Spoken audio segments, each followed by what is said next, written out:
Assalamualaikum warahmatullahi wabarakatuh. Shalom Om Swastiastu, Namo Buddhaya, salam kebajikan bagi kita semua. Perkenalkan, saya Laili Nur Aini dengan NIM 2050101011111068 dari jurusan Ilmu Hukum Fakultas Hukum Universitas Brawijaya. Adapun tujuannya dibuat video ini adalah untuk memenuhi salah satu nilai PKN.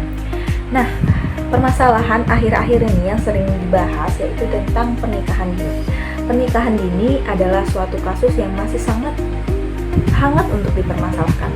Pernikahan dini adalah sebuah hukum yang berbentuk ikatan atau pernikahan yang salah satu atau kedua pasangan berusia di bawah 19 tahun atau sedang dalam proses pendidikan. Dapat dikatakan sebagai pernikahan dini apabila kedua atau salah satu pasangan tersebut masih berusia di bawah usia yang telah ditetapkan peraturan perundang-undangan. Oke, pada zaman sekarang masih terdapat banyak fenomena pernikahan dini yang dilakukan dengan mengajukan dispensasi perkawinan.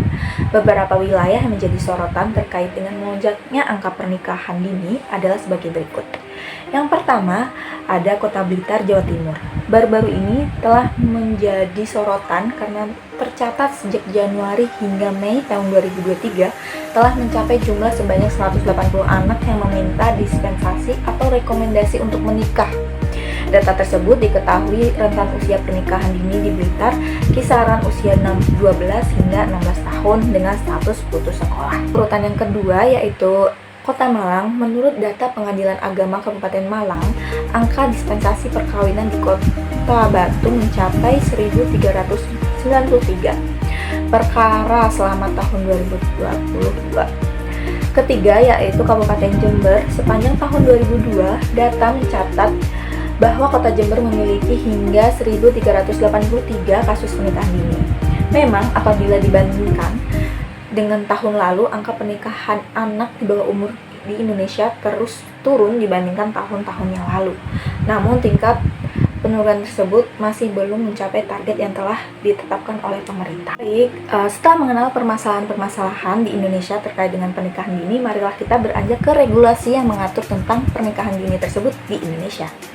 Indonesia sebagai negara hukum telah menciptakan suatu regulasi untuk mengatur adanya perbuatan hukum seperti pernikahan, yaitu pada Undang-Undang Nomor 16 Tahun 2019 tentang batas minimal usia seseorang dapat melakukan perkawinan.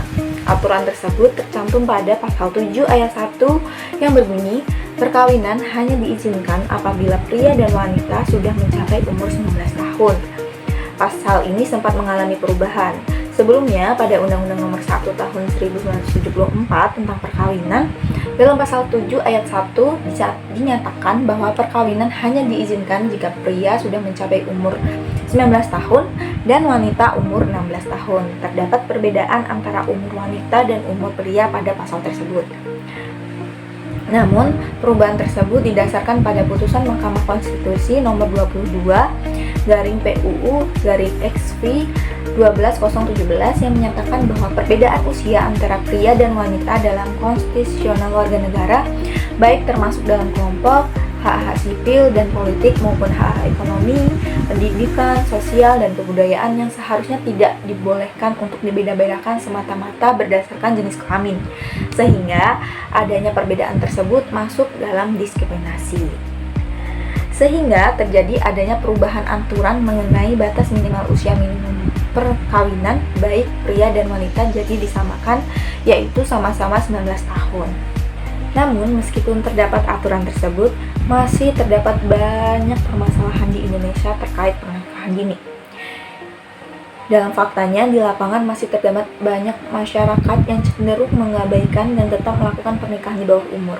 Hal tersebut disimpulkan bahwa apabila hanya mengandalkan adanya regulasi tertulis, aturan tersebut tidak akan dapat terlaksana dengan baik. Harus diperlukan sosialisasi yang mendasar, baik kepada para calon suami istri maupun kepada orang tua mereka. Dibuat dengan tujuan agar mengedukasi para calon-calon suami istri yang masih memiliki usia muda untuk tidak melakukan pernikahan di bawah umur. Dan video ini juga akan menerangkan bahwa bagaimana sih dampak-dampak yang akan kalian rasakan apabila kalian melakukan pernikahan di bawah umur. masuk ke penyebab pernikahan dini. Terjadinya pernikahan dini pasti dapat menyebabkan dampak buruk bagi negara. Hal tersebut dapat menjadikan sumber daya manusia yang tidak memiliki kualitas yang maksimal. Adapun beberapa faktor yang menyebabkan terjadinya pernikahan dini, yang pertama adalah kurangnya pendidikan yang berkualitas. Faktor pendidikan merupakan salah satu penyebab dari maraknya praktik pernikahan dini. Hal tersebut terjadi karena ketidaktahuan anak terhadap seksualitas, sehingga mereka tidak mengetahui apa konsekuensi yang dihadapkan saat ini apabila dia melakukan pernikahan dini. Kemudian adanya ketidaksetaraan gender ataupun kurangnya pendidikan masing-masing calon tersebut. Adanya pandangan bahwa perempuan atau wanita yang nantinya akan hidup di dapur dan akan menjadi ibu rumah tangga seutuhnya merupakan opini yang sangat menggiring, sehingga wanita tidak memiliki motivasi untuk meraih pendidikan setinggi mungkin. Kebanyakan mereka akan berpikir untuk cepat mencari pasangan dan menjadi ibu rumah tangga. Hal tersebut juga dapat mempengaruhi penyebab terjadinya pernikahan dini. Kemudian terdapat juga penyebab yang sering dilakukan atau sering digunakan untuk mengajukan dispensasi perkawinan, yaitu hamil di luar hubungan pernikahan. Adanya pergaulan bebas sehingga menyebabkan terjadinya kehamilan di luar nikah merupakan salah satu alasan terkuat untuk mendapatkan izin menikah di bawah umur melalui dispensasi perkawinan. Pergaulan yang bebas dengan berpacaran yang kemudian berlanjut pada melakukan hubungan seksual di luar pernikahan. Dampak dari adanya pergaulan tersebut adalah terdapat wanita usia dini yang menikah karena hamil di luar nikah. Faktor ini didukung karena adanya kemudahan dalam mengakses konten-konten yang berhubungan dengan perilaku hubungan sosial dengan mudah. Kemudian faktor yang terakhir yaitu faktor ekonomi. Alasan ekonomi merupakan alasan yang sering digunakan para anak yang melakukan pernikahan di bawah umur. Dalam hal ini, pernikahan seakan-akan menjadi jalan keluar untuk lari dalam situasi menghadapi ekonomi yang sulit. Para perempuan berharap setelah melaksanakan pernikahan, kehidupan perekonomian mereka akan semakin membaik karena mendapatkan dan mengandalkan seluruh penghidupannya pada suaminya. Pernikahan tersebut juga dapat melepas tanggung jawab orang tua mempelai, sehingga mereka merasa tugas mereka untuk memenuhi kehidupan anak mereka, yaitu anak wanita mereka, selesai. Beban ekonomi mereka menjadi berkurang. Kemudian yang terakhir, yaitu keliru dalam memahami nilai tertentu dari budaya dan agama. Beberapa keluarga di suatu daerah memiliki tradisi atau kebiasaan menikahkan anaknya pada usia muda. Hal ini berlangsung terus-menerus sehingga anak-anak yang ada pada keluarga tersebut secara otomatis akan mengikuti tradisi tersebut. Keluarga yang menganut kebiasaan ini didasarkan pada pengetahuan dan informasi yang diperoleh bahwa dalam agama Islam tidak ada batasan usia untuk menikah. Tidak hanya itu, adat dalam suatu daerah juga dapat menambah presentasi pernikahan dini di Indonesia. Adapun dampak pernikahan dini, yang pertama yaitu adalah remaja yang hamil akan lebih mudah menderita anemia selagi hamil dan melahirkan. Hal ini dapat menyebabkan meningkatnya angka kematian ibu dan bayi, kehilangan kesempatan mengencap pendidikan yang lebih tinggi, berkurangnya kesempatan kerja yang otomatis lebih menekan akan tingkatnya kemiskinan. Kemudian yang kedua yaitu kurangnya pendidikan antara pasangan istri dan suami akan menyebabkan emosi pasangan tersebut sehingga tidak berpikir panjang dalam melakukan perbuatan. Hal itu akan mendukung adanya perbuatan KDRT antara suami dan istri yang menikah di bawah umur. Kemudian yang ketiga yaitu adalah meningkatkan kemiskinan. Pasangan yang melakukan pernikahan dini seringkali berasal dari keluarga dari ekonomi yang kurang mampu, sehingga pasangan suami istri tersebut juga belum dapat dikatakan cukup untuk memiliki penghasilan yang dapat memenuhi kebutuhan hidup keluarga mereka. Kemudian ada pun beberapa solusi yang saya ajukan kepada pemirsa sekalian, yaitu yang pertama adalah dari segi anak. Salah satu penjagaan yang dapat dilakukan yaitu dari mana kita menanamkan pemahaman terkait dengan baik buruknya pernikahan di bawah dini.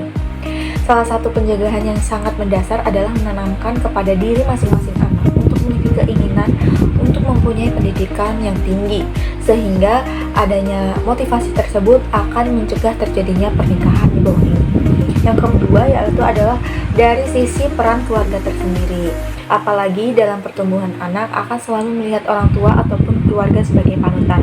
Maka dari itu apabila keluarga sendiri menanamkan tentang pencegahan diri, pasti akan lebih mudah untuk menanamkan atau mencegah terjadinya perbuatan Kemudian yang ketiga adalah menyusun kebijakan atau perda sampai tingkat desa. Apabila dilihat dari permasalahan di negara Indonesia, meskipun terdapat regulasi yang mengatur terkait dengan batas usia pernikahan dini, tapi masih terdapat banyak sekali masyarakat yang bahkan melanggar adanya aturan tersebut. Nah, hal tersebut membuat atau menyosialisasikan peraturan tersebut sehingga dirasa perlu untuk diciptakan suatu peraturan daerah atau kebijakan khusus kepada masing-masing daerah untuk diberlakukan secara khusus, sehingga adanya pengawasan yang pendek antara pengawas daerah dan masyarakat dapat menjadikan regulasi tersebut dapat terlaksana dengan lebih baik. Kemudian tidak hanya menciptakan suatu aturan, tapi juga menciptakan suatu rencana aksi daerah, sehingga dari adanya aturan yang telah dibuat, yaitu aturan perda dan lain-lain, dibuat lagi semacam sosialisasi ataupun semacam pendidikan pengetahuan kepada masing-masing calon anak-anak muda dan orang tua yang mempunyai anak-anak, sehingga tidak langsung menikahkan anaknya secara dini. Upaya-upaya yang harus dilakukan untuk mengurangi adanya praktik pernikahan di bawah umur yang pertama adalah perlunya penguatan pendidikan kesehatan reproduksi dan seksual untuk remaja secara komprehensif sejak dini untuk memberikan pemahaman untuk remaja. Perlu adanya sinergi masyarakat, organisasi masyarakat, dan lembaga pemerintah. Kemudian adanya perlunya penguatan peran tokoh, adat, dan agama, meninjau ulang ketentuan batas usia pernikahan atau perkawinan yang terdapat dalam Undang-Undang Perkawinan, dan yang terakhir yaitu memberikan pemahaman legalitas perkawinan untuk jangka panjang. Oke teman-teman, mungkin dari video tadi dapat disimpulkan bahwa pernikahan dini memang sudah diatur dalam Undang-Undang Nomor 16 Tahun 2019 tentang perubahan atas Undang-Undang Nomor 1 Tahun 1974. Hal tersebut diperbaharui karena ada perubahan terkait dengan usia pernikahan, yang semula usia pernikahan wanita 19 tahun, laki-laki 19 tahun, dan menjadi masing-masing yaitu wanita dan laki-laki menjadi sama-sama 19 tahun. Namun adanya regulasi tersebut tidak cukup untuk memberikan suatu aturan kepada masyarakat. Masih diperlukan adanya sosialisasi, adanya kesadaran diri dari masyarakat, dan adanya tindak langsung dari penguasa kepada masyarakat untuk menegakkan suatu aturan tersebut. Baik, dari adanya kesenjangan tersebut, mari kita bersama-sama untuk tidak melakukan pernikahan dini. Karena apabila dilihat dari dampak-dampak yang telah saya jelaskan tadi, terdapat banyak sekali dampak buruk dan ketidakmajuan Indonesia apabila kita menerapkan pernikahan dini. Dan apabila kita tidak mencegah pernikahan dini, masih banyak lagi dampak-dampak yang dan masih banyak lagi dampak-dampak yang dapat disebabkan oleh adanya tingkat pernikahan dini yang meningkat. Oke, sekian, ada kurang lebihnya saya mohon maaf. Wassalamualaikum warahmatullahi wabarakatuh.